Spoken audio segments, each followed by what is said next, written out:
Welcome to Paradigms at paradigms.life.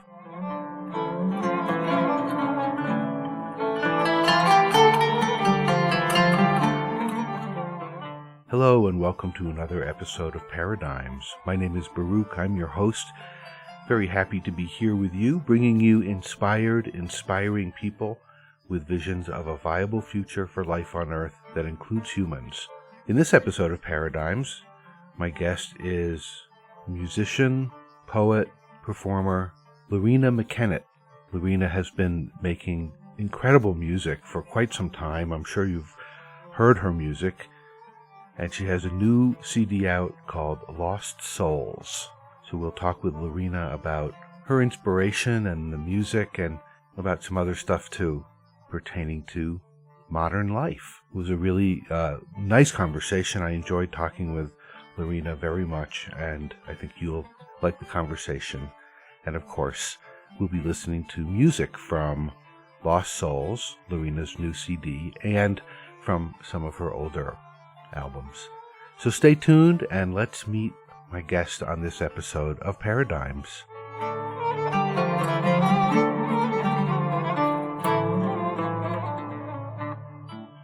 Loreena McKennitt, welcome to Paradigms. Thank you very much. Great pleasure to be here. Oh, it's a pleasure to have you. I've been listening to your new record, Lost Souls, and enjoying it, and I have a whole bunch of questions for you.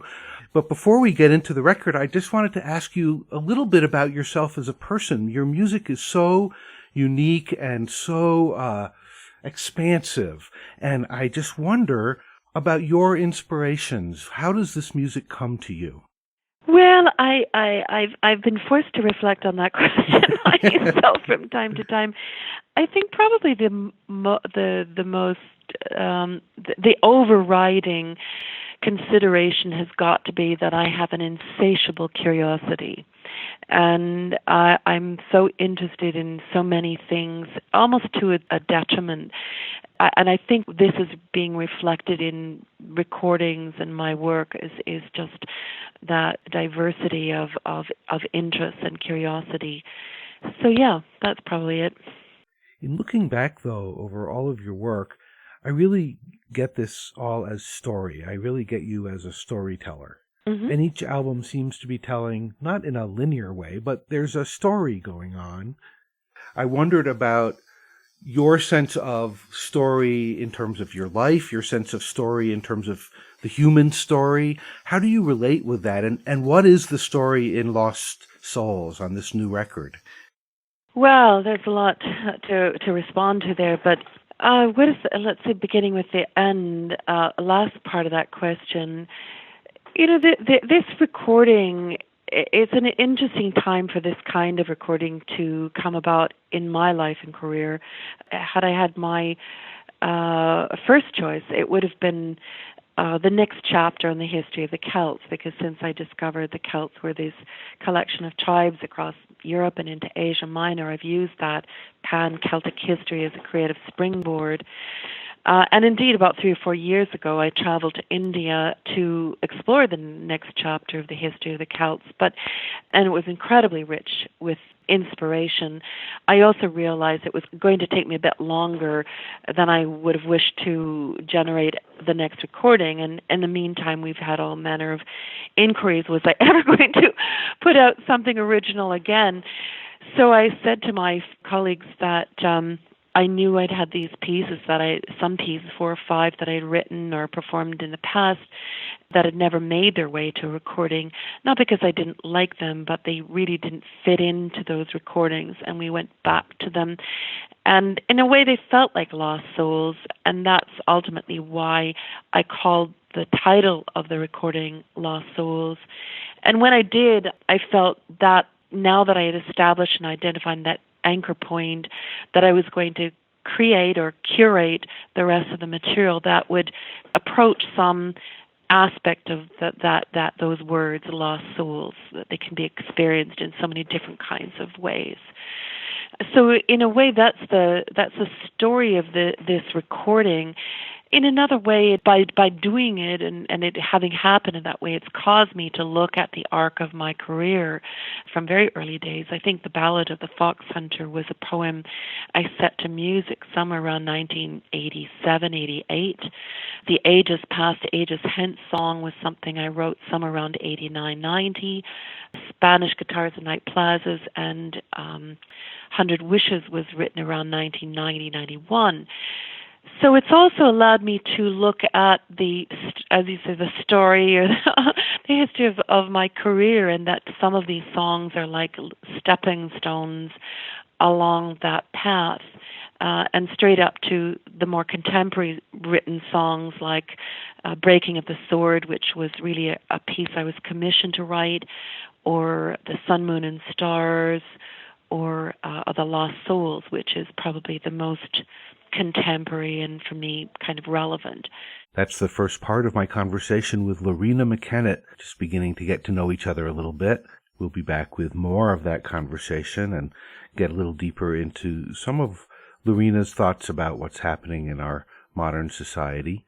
But first, let's listen to some music from Loreena McKennitt's new CD, Lost Souls. This one is called The Ballad of the Fox Hunter. This is Paradigms at paradigms.life.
I can't but weep and sigh.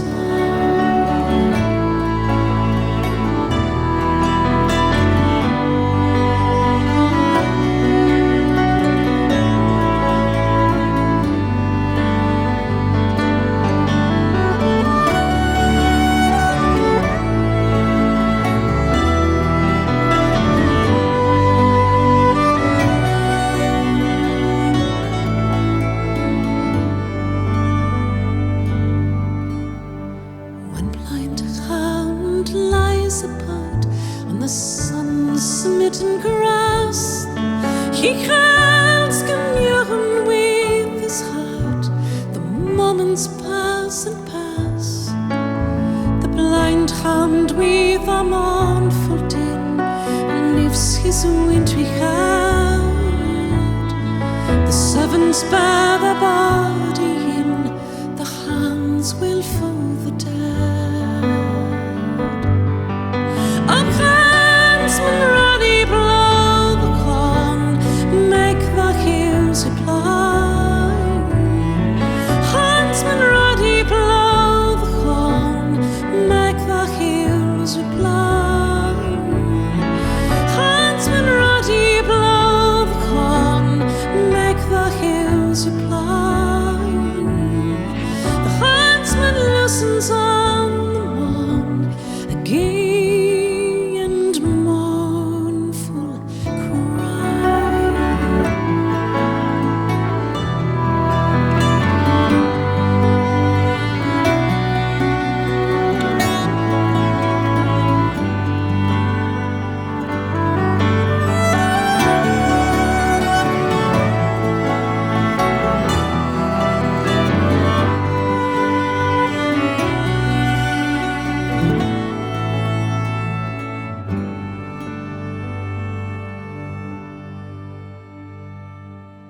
That's Loreena McKennitt from her new CD, Lost Souls. That one's called The Ballad of the Fox Hunter. And now let's get back to my conversation with this wonderful artist, Loreena McKennitt. Preparing for this, what I did is I sat down and I listened to a bunch of music and I looked at your discography and I had this feeling of this arc of your career and of story and you as a storyteller, as I said. And I guess what I end up always wondering about people that I interview is, what is your story? How is this your story? How is your story and the story of all of humanity, how are they the same? Because I tend to think that we are each the eyes of the universe looking at itself, right? Or the ears of the universe listening to itself. So what is Loreena's part in that? Well, you know, I mean, this, again, certain things come to my mind is just, it's learning about and addressing the humility of knowing that we are only to a certain extent the architects or designers of our lives, and we've been impacted by life and other circumstances, and that one day we will die.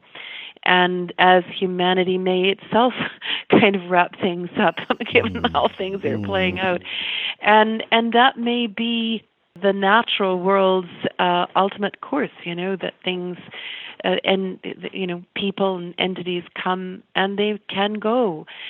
And that very much is central to the Lost Souls song, and reflecting on the book of Ronald Wright's, he's an anthropologist, and having written this book and published it maybe about 10 years ago, and studying civilizations as they've come and gone, as one might study the black boxes of aircraft that have gone down. And it's his observation that as a species we have a propensity to get ourselves into progress traps.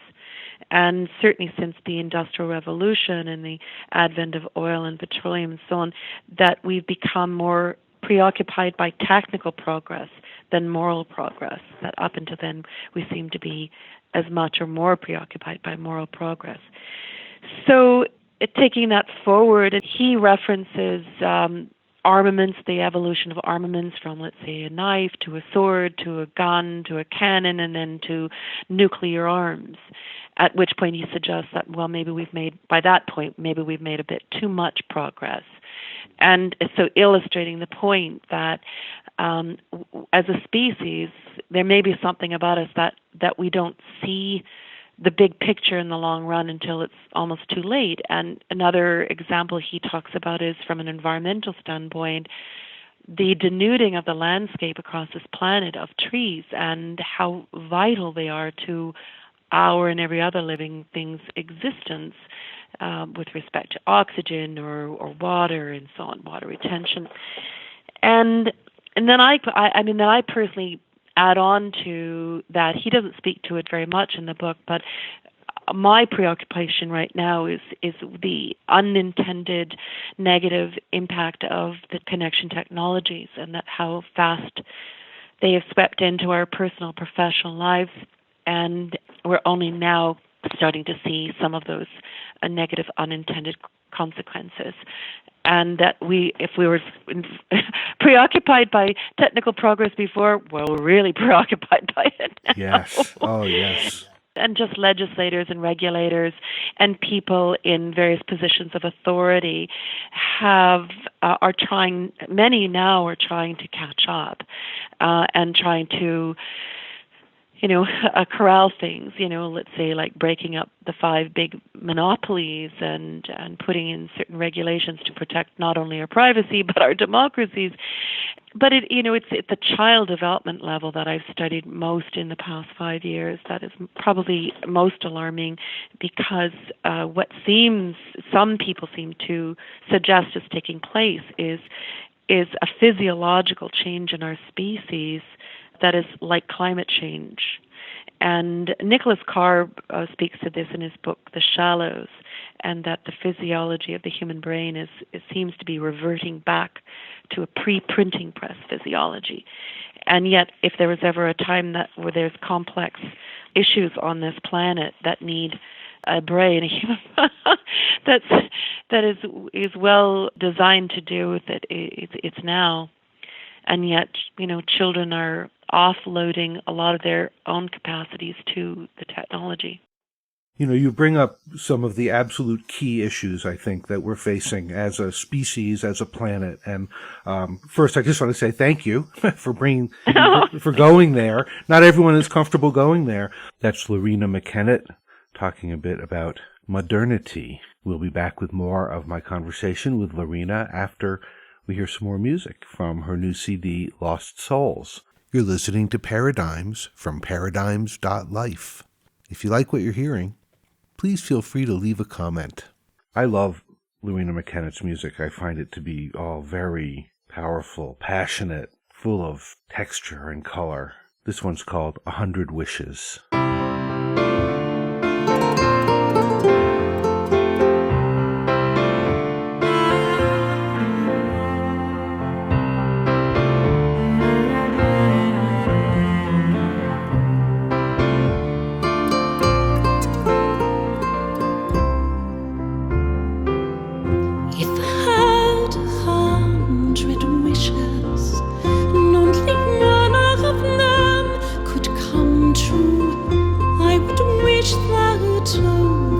Distance, I could be right there now with you. Could we be in France again, dance beneath the olive trees, lingering bodies on a deserted beach, moon above to catch the breeze. I see you still, darkened hair and tender smile, leaning out of the windowsill, clutching roses all the while.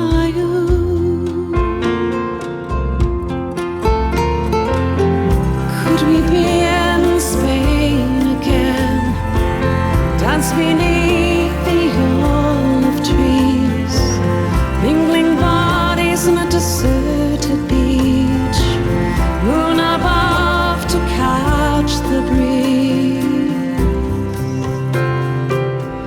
If I had 100 wishes, and only one of them could come true, I would wish that over this distance I could be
deserted beach, moon above to catch the breeze. If I had 100 wishes, only one of them could come true. I could wish that over this distance I could be right there now with you.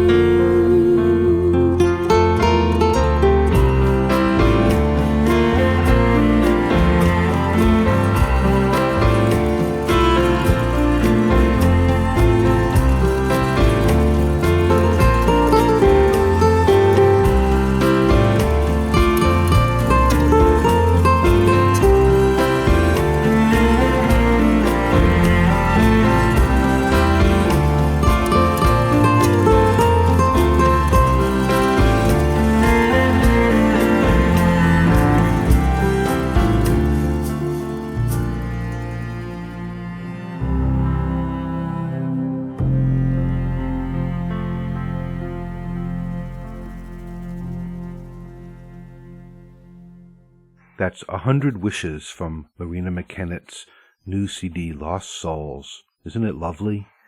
Just beautiful. She has an amazing voice and just the sense of music. It's just, I love it. Here's the next part of my conversation with Loreena McKennitt. It's a fascinating juxtaposition, your very gothic music with this perspective on modernity. And I just think that that's fascinating. But the things you're saying are immensely meaningful. And I read a book a number of years ago about how the move from iconography, imagery, to alphabets coincides with a move away from connection with nature, a move away from connection with the sacred feminine. And I think that that's a very interesting thing that we see. Very interesting. Yeah.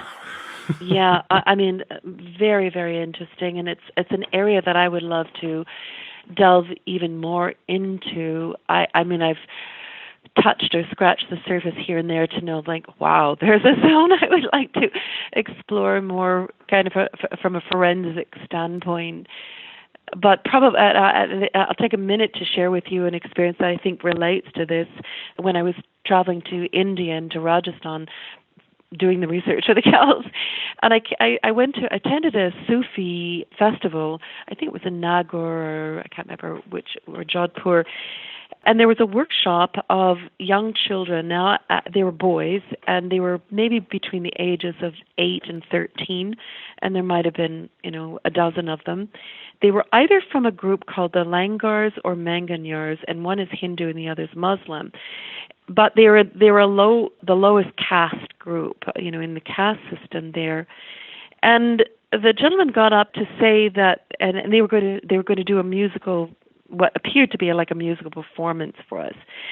But what it was, the person who got up and explained to the audience what they were going to witness, they said, these children will never be literate. And, those of us from Western society took in a breath and said, oh, how horrible. And they said, you see, our service to our patron family is to memorize their genealogy. And so every time there's a birth, a marriage, and a death, somebody from their family goes to the patron families when they've had that birth, death, and marriage, and they stitch on another chapter of their genealogy, and it's woven into music.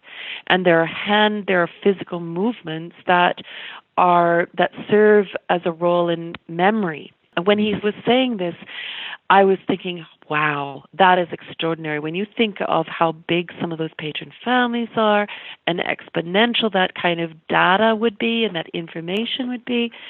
And it reminded me of the indigenous people of Australia and their song line. It's similar and it's different, but where they sang the land into being, and they had the landscape had literally song lines that corresponded with it. And they knew when they would cross over the border because the music would change.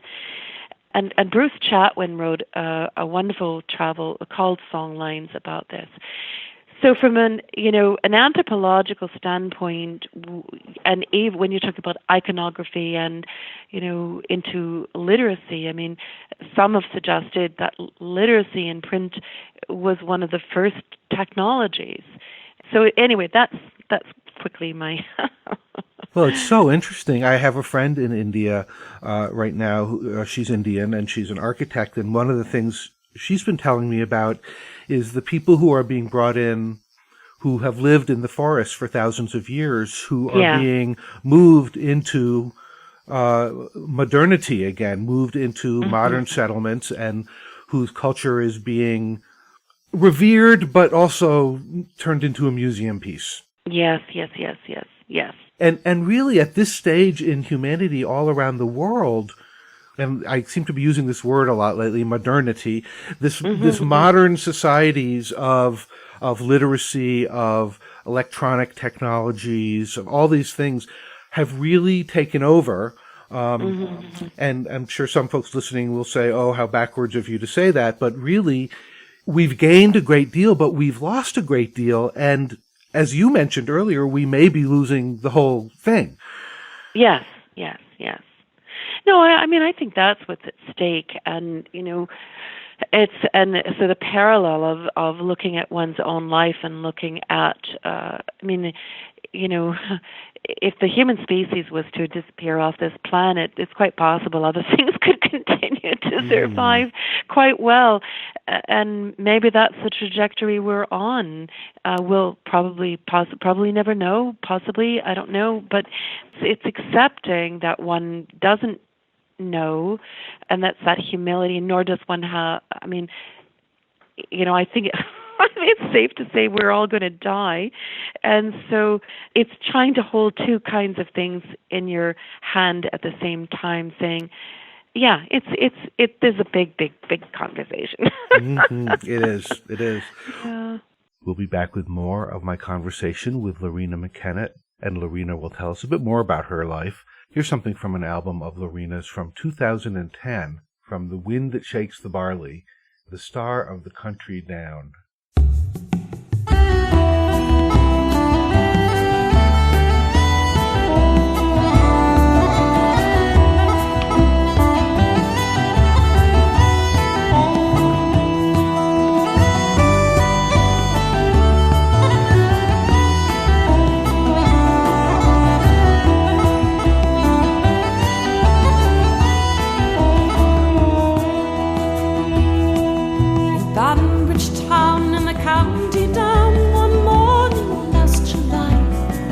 From a bar in green came a sweet Colleen, as she smiled as she passed me by. She'd look so sweet from her two bare feet to the sheen of her nut brown hair. Such a coaxing elf, sure I shook myself, for to see her was really there. From Bantry Bag to Derry Cave, from Galway to Dublin town, no maid I've seen like the fair Colleen that I met in the county down.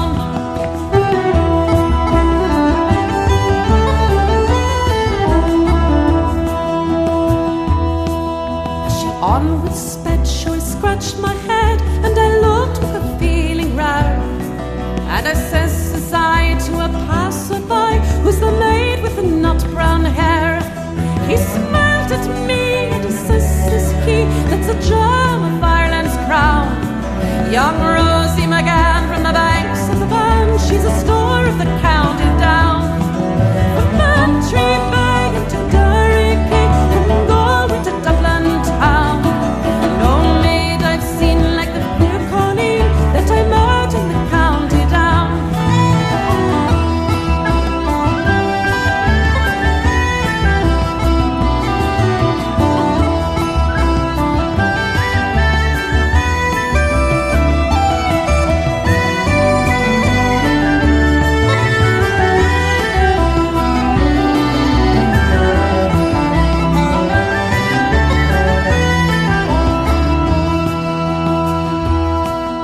The harvest fair should be surely there, and I'll dress in my Sunday clothes, with my shoes shone bright and my hat cut right, for a smile from a nut brown rose.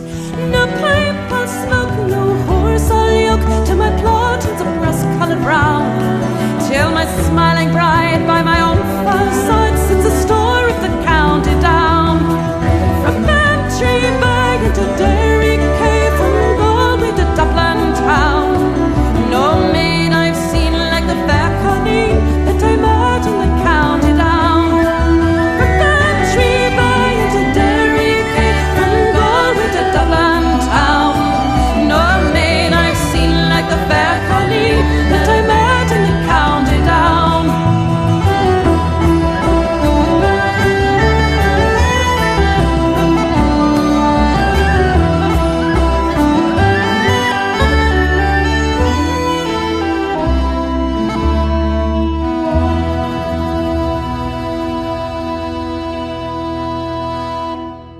From her 2010 album, The Wind That Shakes the Barley, that one's called The Star of the Country Down. You can hear the rest of this conversation on part 2 of this episode of Paradigms from paradigms.life.